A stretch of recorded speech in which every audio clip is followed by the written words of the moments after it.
ایک دفعہ بہلول دانا ہارون الرشید کے تخت پر جا کر بیٹھ گیا تو ہارون کا غلام اسے مارنے لگا۔ اتنی دیر میں ہارون بھی وہاں آ گیا اور غلام کو مارنے سے روک دیا اور بہلول سے پوچھنے لگا، بہلول تم نے یہ حرکت کیوں کی؟ بہلول نے ایک بہت ہی عمدہ اور سبق آموز بات کہی کہ میں تو تمہیں آئینہ دکھا رہا تھا۔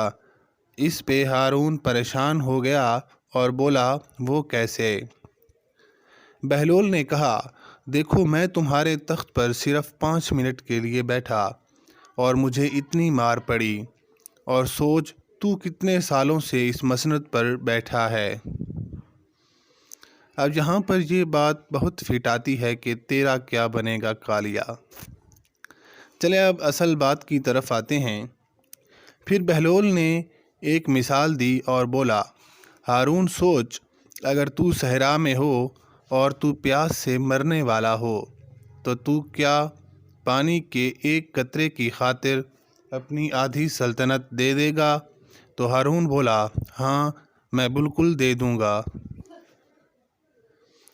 پھر بہلول نے کہا، اچھا اگر تجھے پیشاب رکنے کی بیماری ہو اور علاج کرانے کے لیے باقی آدھی سلطنت بھی دینی پڑے تو کیا تو وہ آدھی سلطنت بھی دے دے گا؟ تو ہارون بولا، ہاں میں بالکل آدھی بچی ہوئی سلطنت بھی دے دوں گا۔ تو بہلول نے کہا، ہارون تو پانی کے صرف 2 قطروں کی مار ہے اور اپنی آخرت کے بارے میں نہیں سوچتا کہ تو نے ان سب چیزوں کا اور اس تخت پر بیٹھنے کا حساب بھی دینا ہے، لیکن پھر بھی تو اپنے رب کی طرف رجوع نہیں کرتا۔